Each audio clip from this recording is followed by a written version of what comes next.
So hi all, this is Nirvan Pawar and today in this video we are going to talk about some practice questions related to calendar. So पिछले video में हमने सारा concept देख लिया था calendars का, हम किस तरीके से सॉल्व करने वाले हैं, और इस वीडियो में हम लोग देखेंगे कि उन्हीं कॉन्सेप्ट्स पे बेस्ड हम किस तरीके से क्वेश्चन सॉल्व कर सकते हैं. So watch the video till end you will know it all.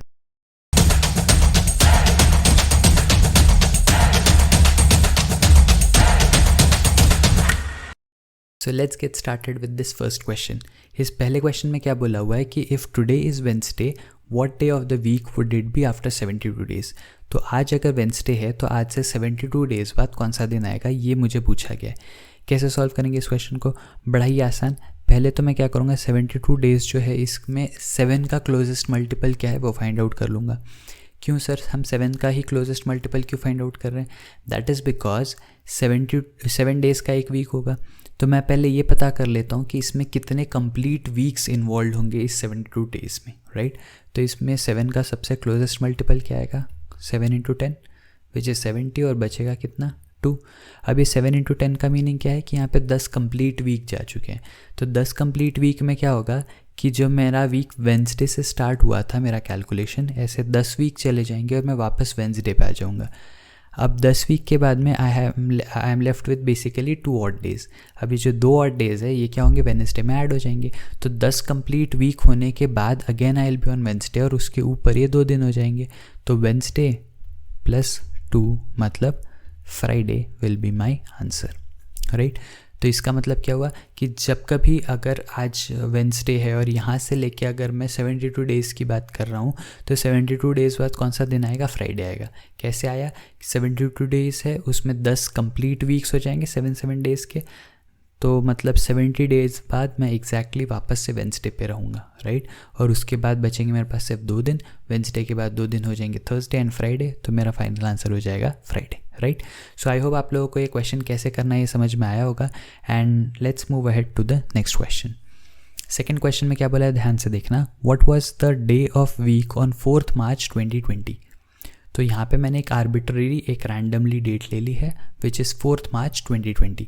तो 4 मार्च 2020 को कौन सा दिन था ये मुझे पता करना है. कैसे पता करेंगे? सबसे पहली चीज़ जैसे मैंने आपको बताया था, अगर मुझे 4 मार्च 2020 का दिन पता करना है तो इसमें 2020 वाला ईयर फ़िलहाल ऑन गोइंग है, राइट. इसके पहले कितने साल पूरे हो चुके हैं, 2019 साल जो है ये पूरे कम्प्लीटली ख़त्म हो चुके हैं. तो पहले मैं 2019 सालों में कितने ऑड डेज़ है ये फाइंड आउट कर लेता हूँ. कैसे फाइंड आउट करूँगा मैं? तो 2019 के लिए सबसे पहले मैं करूँगा 400 का इसका क्लोजेस्ट मल्टीपल. अब 400 का इसका सबसे क्लोजेस्ट मल्टीपल क्या होगा, 2000, राइट. क्योंकि 2000 के बाद में और 400 साल अगर आप देखो तो 2400 हो जाएगा, right, which is way more ahead than our given date. तो इसका सबसे 400 × 5 जो है दैट इज़ 2000, ये इसका सबसे क्लोजेस्ट टाइम हो गया, राइट. क्लोजेस्ट मल्टीपल ऑफ 400 हो गया आई कैन से. तो यहाँ तक मेरे 2000 साल पूरे होकर इसके ऊपर मेरे 19 साल और हैं, राइट.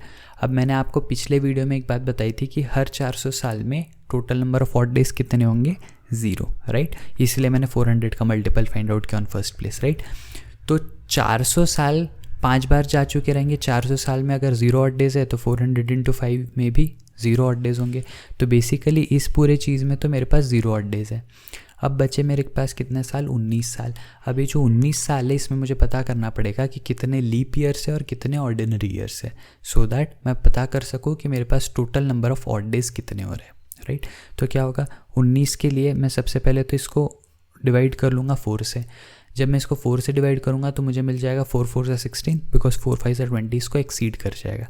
तो 4 × 4 = 16 मिलने से मुझे ये पता चल गया कि यहाँ पे 4 लीप ईयर्स आने वाले हैं, राइट. 4 से डिवाइड करूँगा जो क्वोशंट आएगा which was 4 in this case, उतने नंबर ऑफ लीप ईयर्स होंगे.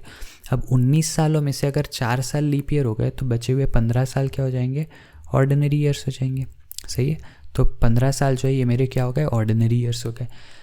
अगर आपको याद होगा तो मैंने आपको बताया था हर एक लीप ईयर में कितने ऑड डेज होते हैं, हमारे पास 2 ऑड डेज होते हैं. तो 4 लीप ईयर में मुझे मिल जाएंगे 8 ऑड डेज, राइट.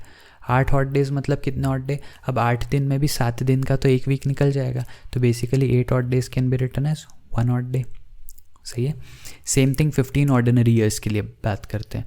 अब मैंने आपको बताया था कि ऑर्डिनरी ईयर्स में कितने ऑड डेज होते हैं, एक ऑड डे होता है, राइट। तो यहाँ पे टोटल मुझे 15 × 1 बेसिकली 15 ऑड डेज मिल जाएंगे, सही है। अब ये 15 ऑड डेज मिलने के बाद इन 15 ऑड डेज में कितने ऑड डेज होंगे, तो 2 वीक इसमें निकल जाएंगे 7-7 दिन के, मतलब 14 दिन। तो बचा कितना, 1, तो वापस से एक ऑड डे मिल गया। तो 1 + 1 कितने हो गया, मेरे पास 2 ऑड डेज हो गए, राइट। इसका मतलब क्या हुआ कि 2019 सालों में, पहले 2000 साल में तो कोई ऑड डे नहीं था, और बचे हुए जो 19 साल थे उन बचे हुए 19 सालों में 2 ऑड डेज आ गए, सही है। तो बेसिकली 2019 सालों में मेरे पास टोटली 2 ऑड डेज हो गए, सही है। अब इसके बाद में मैं आ जाता हूँ ऑन गोइंग ईयर पे। मेरा सवाल यहाँ पे ख़त्म नहीं हुआ है, बिकॉज मुझे तो 4 मार्च 2020 का डे फाइंड आउट करना है, राइट। तो 2019 सालों में पूरे 2 ऑड डेज हो गए, सही है। अब मैं क्या करूँगा, मैं बात करूँगा 2020 साल की। तो 2020 में जनवरी जा चुका है पूरा, फरवरी जा चुका है पूरा, और जो मार्च है, इस मार्च के सिर्फ 4 दिन हुए हैं, क्योंकि मुझे 4 मार्च का ही दिन पता करना है। जनवरी में कितने दिन, 31 दिन। अच्छा, फरवरी में कितने दिन, ध्यान से देखना, ईयर कौन सा है, 2020। अगर 2020 ईयर है तो ये 4 से डिविजिबल है, मतलब फरवरी इस साल का क्या होगा, since 2020 is a leap year, तो फरवरी में कितने दिन होंगे, 29 डेज होंगे, राइट। और मार्च के तो अभी 4 ही दिन हुए, इसलिए मैंने 4 लिख दिया। अब ये जो 31 डेज़ है जनवरी के, इसमें कितने ऑड डेज, तो 7 का क्लोजेस्ट मल्टीपल आएगा इसमें कितना, 28 है ना, 7 × 4 = 28, और मुझे मिल जाएंगे 3 ऑड डेज उसके ऊपर। तो यहाँ से मुझे मिल गए 3 ऑड डेज। सिमिलरली अगर मैं 29 की बात करूँ तो अगेन 7 का क्लोजेस्ट मल्टीपल इज़ 28, तो यहाँ से मुझे मिल गया 1 ऑड डे। और ये जो 4 है, 4 तो खुद ही 7 से कम है, तो ये 4 मेरे ऑड डेज हो गए। इनको अगर मैं ऐड करूँ तो मुझे कितना मिल जाएगा, 8 odd days, and 8 odd days is nothing but 1 odd day, right. तो यहाँ पे मुझे एक चीज़ क्या समझ में आई कि साल 2019 तक मेरे पास टोटल 2 ऑड डेज थे, और साल 2020 में 4 मार्च तक मेरे पास 1 ऑड डे है। तो मेरे पास total number of odd days कितने हो गए, मेरे पास total number of odd days हो गए 2 + 1 दैट इज़ 3। तो मेरे पास टोटल ऑड डेज कितने हो गए, 3। और अगर मेरे पास total number of odd days 3 है तो मेरा डे कौन सा रहेगा, day will be 0 for Sunday, 1 for Monday, 2 for Tuesday and 3 for Wednesday. तो मेरा आंसर क्या आ जाएगा, वेंसडे, राइट। अगर आप चाहो तो आप कैलेंडर में जाके चेक कर सकते हो कि 4 मार्च 2020 को आपका दिन था क्या, वेंसडे, सही है। And now with this let's move on to our next question, that is question number 3। इस सवाल में वापस से मुझे एक दिन फाइंड आउट करना है, किसका, 4 फरवरी 1998 का। अब आप बोलोगे कि सर ये इस टाइप का एक क्वेश्चन तो हम ऑलरेडी कर चुके हैं, फिर से क्यों कर रहे हैं। ये सेम टाइप का नहीं है ना, ध्यान से देखना इस बात को। इसके पहले वाला जो क्वेश्चन था वो 2000 के बाद का क्वेश्चन था, ये 1998 का क्वेश्चन है, मतलब ये 2000 से कम का है, राइट। अब इस क्वेश्चन में क्या चेंज होगा, चेंज कुछ नहीं होगा, बेसिकली प्रोसेस सेम रहेगी, लेकिन कैलकुलेशन करते टाइम आपको एक बेसिक चीज़ है जिससे कंफ्यूज नहीं होना है ना। कैसे, अगर 4 फरवरी 1998 की मैं बात कर रहा हूँ तो 1998 वाला ईयर अभी चल रहा है, तो कितने साल पूरे हो चुके हैं, 1997 साल पूरे हो चुके हैं। अब 1997 में 400 का क्लोजेस्ट मल्टीपल क्या है ये बताना, तो 400 का क्लोजेस्ट मल्टीपल आएगा 1600, है ना, क्योंकि 1600 के बाद का 400th मल्टीपल आएगा 2000 में, जो इस साल को एक्सीड कर जाएगा। तो इसका जो क्लोजेस्ट 400 का मल्टीपल आएगा वो कितना आएगा, 1600। अब 1600 के ऊपर कितने साल बचे यहाँ पे, 397 ईयर्स, सही बात है। तो 397 ईयर्स ऊपर के बच गए। अब ये जो 1600 साल है इसमें तो नंबर ऑफ ऑड डेज 0 होंगे फॉर श्योर, राइट। लेकिन ये जो 397 ईयर्स है, अब इसमें मुझे पता करना है कि कितने नंबर ऑफ ऑड डेज होंगे। तो इसी चीज़ को क्या मैं ऐसा लिख सकता हूँ, क्या मैं 397 को ऐसा लिख सकता हूँ कि ये आएगा 3 × 100 + 97, सही है, मेक सेंस। क्यों किया मैंने ऐसा, क्योंकि मुझे एक बात पता है कि हर 100 साल में कितने नंबर ऑफ ऑड डेज होते हैं, 5, राइट। कहाँ से आया, मैंने आपको पिछले वीडियो में ऑलरेडी बता रखा था कि हर 100 साल में आपके पास होते हैं टोटल 5 ऑड डेज। तो 300 साल में मतलब 3 × 5, तो ये हो जाएंगे कितने, यहाँ के मुझे मिल जाएंगे 15 odd days. 15 odd days is nothing but 1 odd day, right. तो मुझे 1 ऑड डे मिल गया यहाँ से। अब मुझे पता करना है कि ये जो 97 ईयर्स है इसमें कितने ऑड डेज होंगे। इसके लिए मैं क्या करूँगा, वापस से 97 को 4 से मल्टीप्लाई करूँगा और क्वोशंट देखूँगा कितना मिलेगा। तो मुझे मिलेगा 4 × 2 = 8 और 17 बचेगा, तो 4 × 4 = 16 मिलेगा, राइट। तो इसमें 24 साल जो है वो लीप ईयर रहेंगे, 97 ईयर्स में 24 जो है वो लीप ईयर रहेंगे, और बचे कितने, यहाँ पे बचेंगे मेरे पास 73 ईयर्स। तो ये जो बचे हुए 73 ईयर्स है ये क्या रहेंगे, मेरे ऑर्डिनरी ईयर रहेंगे। सही है।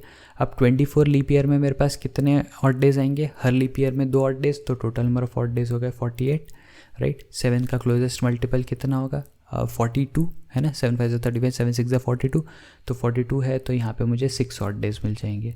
सिमिलरली अगर मैं 73 ऑर्डिनरी ईयर्स की बात करूँ तो मुझे पता है हर ऑर्डिनरी ईयर में सिर्फ एक ऑड डे होता है, तो 73 ऑर्डिनरी ईयर्स में total number of odd days कितने हो जाएंगे, 73, और 73 का अगर मैं क्लोजेस्ट मल्टीपल देखूँ तो वापस मुझे 70 मिलेगा, और ऊपर बचेंगे कितने ऑड डेज, 3 ऑड डेज, तो ये मिला के कितने हो गए, 6 + 3 मतलब 9 ऑड डेज हो गए, राइट। सही है। तो एक बात बड़े ध्यान से समझना कि ये जो 1997 साल हुए हैं, इस 1997 साल में total number of odd days कितने हैं, 0 + 1 + 9, राइट। तो total number of odd days कितने हो गए, 9 + 1 10, और 10 ऑड डेज जो है, 10 odd days that will be equivalent to 3 odd days, है ना, क्योंकि वापस से 7 ऑड डेज का मिलके एक वीक बन जाएगा जो हट जाएगा। तो बेसिकली 1997 ईयर तक मेरे पास total number of odd days कितने, 3 है। अब मुझे बात करनी है जो मेरा ऑनगोइंग ईयर है उसकी। ऑनगोइंग ईयर में कौन कौन से साल हो चुके, कौन कौन से महीने हो चुके हैं, जनवरी हो गया और फरवरी अभी चल रहा है। जनवरी में कितने दिन थे, 31 डेज। फरवरी में कितने दिन, 1998। क्या ये इसमें 4 का मल्टीपल है, नहीं है इसमें 4 का मल्टीपल, बिकॉज अगर आप देखोगे तो 4 4 16 होगा, 398 बचेगा, 4 9 से 36 करने से आपको मिलेगा 38, जो वापस से 4 का मल्टीपल नहीं है, राइट। तो इसलिए this is not a leap year. तो यहाँ पे फरवरी में होंगे सिर्फ और सिर्फ 28 दिन, लेकिन फरवरी में तो मुझे सिर्फ 4 फरवरी की डेट पूछी है, तो फरवरी के मुझे सिर्फ 4 ही दिन कंसिडर करने हैं, क्योंकि अगर मैं आज 4 फरवरी के दिन की बात कर रहा हूँ तो फरवरी के सिर्फ 4 ही दिन हुए, राइट। अच्छा, 31 जो जनवरी का ऑड डेज है, जो 31 डेज है उसमें ऑड डेज कितने आएंगे, 3 आएंगे, 7 4 28, 28 + 3 = 31, और ये जो 4 है तो 4 एज इट इज़ रहेगा, तो 3 + 4 हो गया 7, और 7 odd days is nothing but 0 odd days. सही है। तो 1998 का जो साल है उसमें बिगिनिंग ऑफ ईयर से 4 फरवरी तक मेरे पास total number of odd days कितने हैं, 0 है, राइट। और उसके पहले टोटल कितने हो चुके थे, 3 ऑड डेज हुए थे। तो बेसिकली मेरे total number of odd days कितने हो गए, total number of odd days जो हो गए वो मेरे वो हो गए 3, और देयरफॉर अगर मुझे डे पता करना है तो डे क्या निकलेगा, 3 स्टैंड्स फॉर वेडनेसडे, राइट। तो 4 Feb 1998 को कौन सा दिन था, वेडनेसडे। सही है, ईजी है सवाल, राइट। थोड़ा सा नंबर ऑफ स्टेप्स हो सकता है आपको लगे कि ज़्यादा है, लेकिन अगर आप इसको कॉन्सेप्चुअली समझ चुके हो, अगर आप लोगों को इसका बेसिक समझ में आ चुका है, तो आप लोगों को सब सारी एक एक स्टेप समझ में आ जाएगी और आपके दिमाग में ये सारी चीज़ें आना स्टार्ट हो जाएगी, right. Let's move on to the next question, जहाँ पे मुझे बोला है कि if it was Monday on 1 January 2018, what day of the week was it on 1 January 2023। तो अगर 1 जनवरी 2018 को मंडे था तो 1 जनवरी 2023 में कौन सा दिन आएगा ये मुझे पता करना है। सही है। क्या करेंगे, जब कभी मुझे 1 जनवरी दे दिया मतलब 2018 का नया साल स्टार्ट कर दिया, तो मैं क्या करता हूँ, मैं एक दिन पीछे चले जाता हूँ, सो दैट मैं 2018 का पूरा साल ले सकूँ और ये एक दिन का मुझे कन्फ्यूजन कहीं ना बचे, राइट। तो अगर 1 जनवरी 2018 को मंडे था तो क्या मैं बोल सकता हूँ कि 31 दिसंबर 2017 को संडे था, राइट। क्या किया मैंने, सिर्फ एक दिन पीछे ले लिया। अब ये मेरा संडे दिन है 31 दिसंबर 2017 को, यहाँ तक आप बात को याद रखेंगे।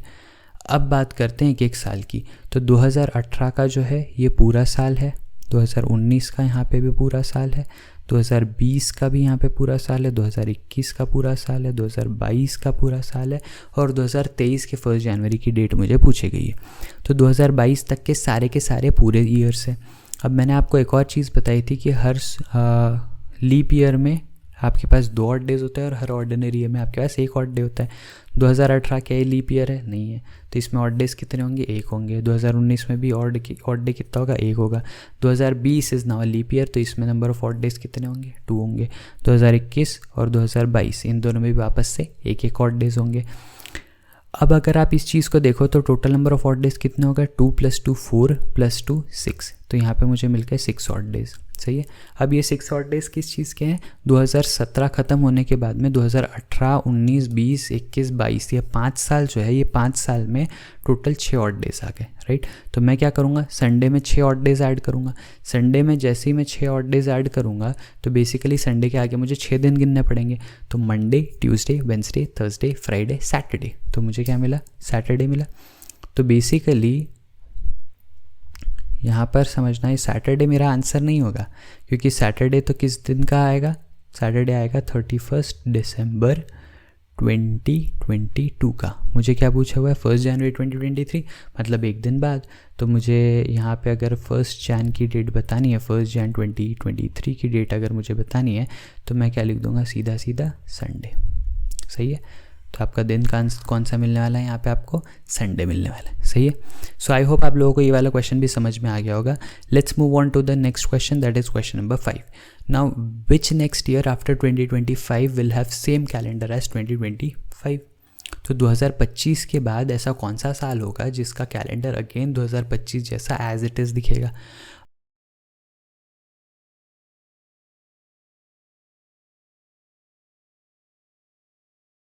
अब दो कैलेंडर्स को अगर आइडेंटिकल रहना है तो दोनों में क्या होना चाहिए? बेसिकली दोनों के बीच का जो डिफरेंस है या जो नंबर ऑफ ऑड डेज है वो 7 का मल्टीपल हो जाना चाहिए, राइट। सीधी सीधी बात है। अगर किसी भी सालों के बीच में, कोई भी 2 साल के बीच में जो भी नंबर ऑफ ऑड डेज का डिफरेंस है, अगर वो 7 का मल्टीपल हो जाएगा, मतलब नंबर ऑफ ऑड डेज 0 हो जाएंगे। और नंबर ऑफ ऑड डेज जहाँ 0 हो जाएंगे तो वहाँ पे मेरा फर्स्ट डे, दोनों साल का जो फर्स्ट डे वो मैच हो जाएगा, और जो मेरा बचा हुआ पूरा कैलेंडर है वो एक दूसरे के साथ आइडेंटिकल हो जाएगा, राइट। तो क्या करेंगे 2025 के बाद में, तो ये 2025 है, राइट। इसका कैलेंडर मुझे चेक करना है कि अगेन कौन से साल के साथ आइडेंटिकल होगा। 2026 की बात करते हैं। 2026 में is this a leap year? This is definitely not a leap year. तो नंबर ऑफ ऑड डेज कितने आएंगे? 1 आएंगे। 2027 की बात करते हैं, again not a leap year, तो वापस से सिर्फ 1 ही ऑड डे आएगा। टोटल ऑड डेज कितने हो चुके हैं अब तक? 2। 2028 की बात करते हैं। 2028 क्या है? 4 का मल्टीपल है? येस इट इज़, है ना। अब ये 4 का मल्टीपल है तो इसमें नंबर ऑफ ऑड डेज कितने आएंगे? 2 आएंगे। ध्यान से देखें, अब तक मेरे पास टोटल 4 ऑड डेज हो गए। मैं तब तक साल लिखते चले जाऊँगा जब तक मेरे नंबर ऑफ ऑड डेज किसी भी 7 का मल्टीपल नहीं बन जाते। सही है। नेक्स्ट क्या है? 2029, डेफिनेटली अगेन सिर्फ 1 मिलेगा मुझे। 2030 में वापस से मुझे सिर्फ एक ऑड डे मिलेगा। अब काउंट करो एक बार कितने नंबर ऑफ ऑड डेज हो गए? 1, 2, 3, 4, 5, 6। अभी तक 6 ही ऑड डेज हुए हैं, राइट। और यहाँ पर अगर आप देखो तो 2031 में वापस से एक ऑड डे मिल जाएगा। अब इनको अगर आप ऐड करो तो टोटल कितने ऑड डेज हो गए? 7 ऑड डेज हो गए। सही है। और जैसे मुझे 7 ऑड डेज मिल गए, 3, 4, 5, 6, 7, ये 7 odd days which is equal to 0 odd days, right. तो इसका मतलब क्या हुआ? अच्छा, एक और चीज़ आपने चेक कर लेना है कि 2025 क्या लीप ईयर था? नहीं था। क्या 2031 लीप ईयर है? नहीं है, राइट। तो दोनों ही नहीं है, मतलब मेरा आंसर सही है। आपको एक बार ये चेक कर लेना चाहिए कि क्या एक लीप ईयर आ रहा है, दूसरा लीप ईयर नहीं आ रहा है वगैरह, बस एक लास्ट क्रॉस चेक। बट मुझे एक चीज़ पता चल गई कि 0 ऑड डेज मुझे कहाँ मिले? 2031 तक। तो 2031 का मतलब 2031 का जो कैलेंडर है वो एग्जैक्टली होगा किसके आइडेंटिकल? 2025 के identical, right. So I hope आप लोगों को आज की वीडियो के सारे 5 क्वेश्चन समझ में आए होंगे। These were the only 5 questions that I wanted to discuss from this particular topic, so as to boost up your confidence and let you know कि किस तरीके से हम इसके क्वेश्चन सॉल्व करते हैं। अगर आपने पिछला वीडियो देखा हुआ होगा तो आपको ये सारे क्वेश्चन समझ में आए होंगे। अगर नहीं भी देखा है पिछला वीडियो तो कोई चिंता की बात नहीं, इसी प्लेलिस्ट में जाना, पिछला वीडियो देख लेना जहाँ पे आपको सारे बेसिक कॉन्सेप्ट क्लियर हो जाएंगे। And then based on that आप इस वीडियो पे आके ये 5 क्वेश्चन को एक बार फिर से रीवॉच कर सकते हो, राइट। सो आई होप आप लोगों को कैलेंडर टॉपिक एंड उससे रिलेटेड प्रैक्टिस क्वेश्चन समझ में आए होंगे। अगर कोई भी क्वेरी है इस पर्टिकुलर टॉपिक या किसी भी क्वेश्चन में तो प्लीज़ मुझे कमेंट सेक्शन में लिख के बताना। वीडियो अगर पसंद आया तो अपने फ्रेंड्स के साथ शेयर करना और साथ ही साथ चैनल को सब्सक्राइब भी कर देना, सो दैट जो भी नया वीडियो है, जो भी नई प्लेलिस्ट है, उसका नोटिफिकेशन आपको मिलता रहे। I will see you again soon with some new playlist on some new topic. Till then, be happy, be safe, take care, bye bye.